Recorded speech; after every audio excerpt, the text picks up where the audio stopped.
Hi there. My name is Claire, and I know that I look well put together, but I wasn't always this way. In fact, growing up, my family was very poor. My mother and father did their best, and there was always food on the table. But we never bought anything that wasn't from a secondhand store. It was just the four of us. My mother and father, and then there was myself and my sister Mary. We did have extended family, but we never met them.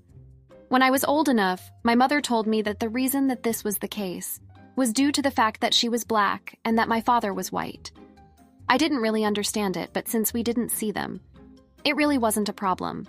After all, our parents were different, and my sister and I were different as well. She looked like our father and had very pale skin, while mine was more like our mother's and very dark. So for us, it always just seemed normal. That is, until that fateful night. My parents had gone to a party at a friend's house, and on their way home, they got into a car accident. They were rushed to a hospital, but unfortunately passed away soon after. At the time, my sister was 13 and I was 11. My sister and I were terrified. We didn't know what would become of us. Since we didn't have any family present to claim us, we were sent to a foster home.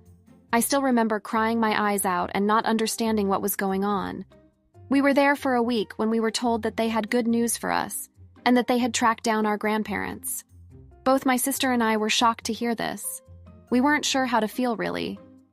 Part of us were excited to meet them, but we were worried as they were complete strangers.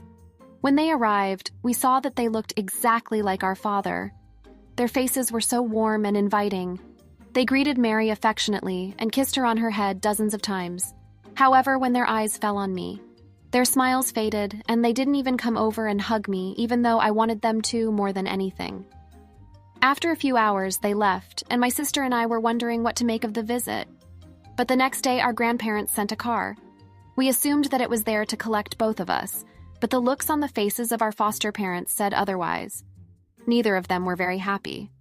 Girls, your grandparents sent a car to pick you up. But we have some bad news. Bad news? We don't understand. Well, the car is only here to pick up Mary. I'm very sorry, Claire, but they only filled out paperwork to adopt Mary. I couldn't believe what I was hearing. As if losing our parents wasn't bad enough, now my sister and I were going to be separated as well? That night, I cried myself to sleep. I had never been alone before, and I didn't know how to handle it. I was devastated, and I couldn't help but feel that I was worthless and garbage. The years that followed were hard. I was bounced around from foster home to foster home. Some were better than others, but none ever felt truly like home. Nothing ever felt as happy and secure as how I felt with my parents and sister growing up. I did keep in contact with my sister through email, though. The messages that we sent to one another were a beacon of hope in a very dark time in my life.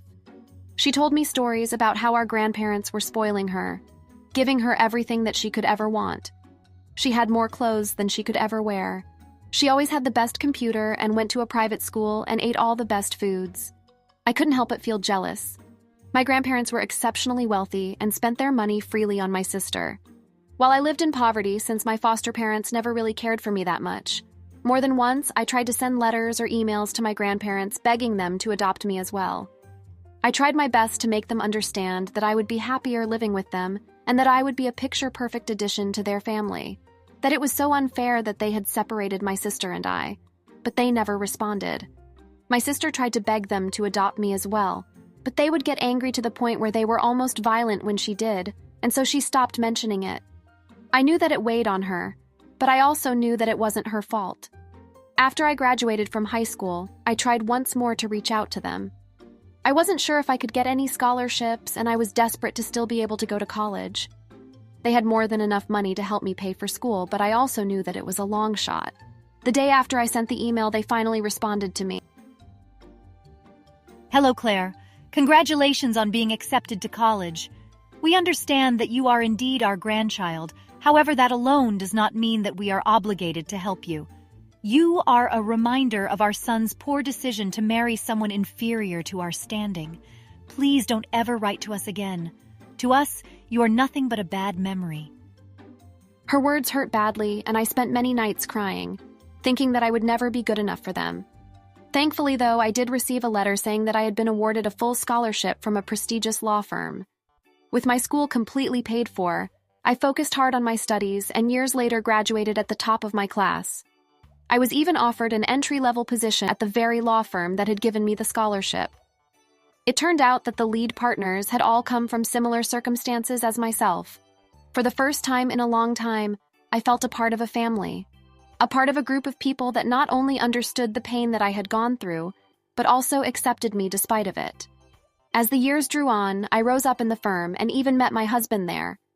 The two of us eventually became partners in the firm, and we now live in a mansion with 3 beautiful children of our own.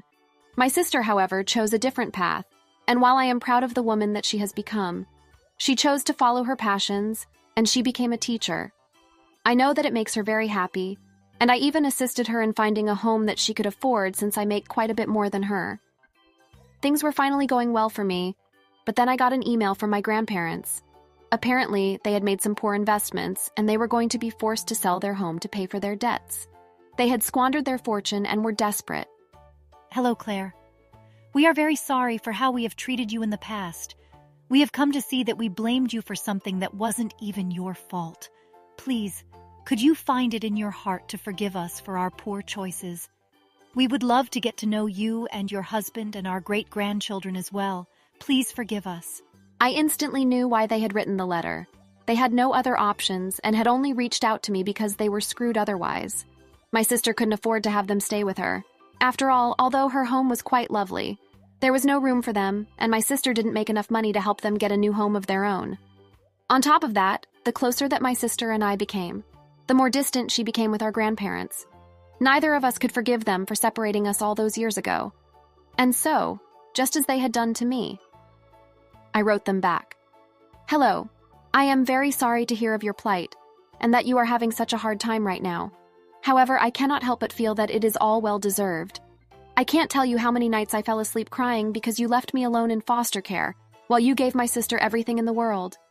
And all because of the color of my skin. So no, I won't be helping you, and I would greatly appreciate that you never write to me again. They of course ignored the last part, and kept sending emails begging me to reconsider, but I had no interest in entertaining them. Later I found out that they had been forced to move into a retirement home, and that the only one that they could afford was terrible. The staff were mean to the residents, and they were fed the blandest and poorest foods. My sister would visit them on the holidays, but only for very brief visits, and they constantly pleaded with her to speak to me and get me to take them in, but I only ever laughed these requests away. After all, they had abandoned me, and I had been forced to do everything the hard way. I had worked hard to get an education, and then a fantastic job. Then I found someone that truly loved me for who I am, and we have made a wonderful family. We both know what it's like to not have anything, and so we make a point to tell our children every day that they are loved and treasured. As far as I'm concerned, my grandparents are exactly where they deserve to be. Thanks for watching.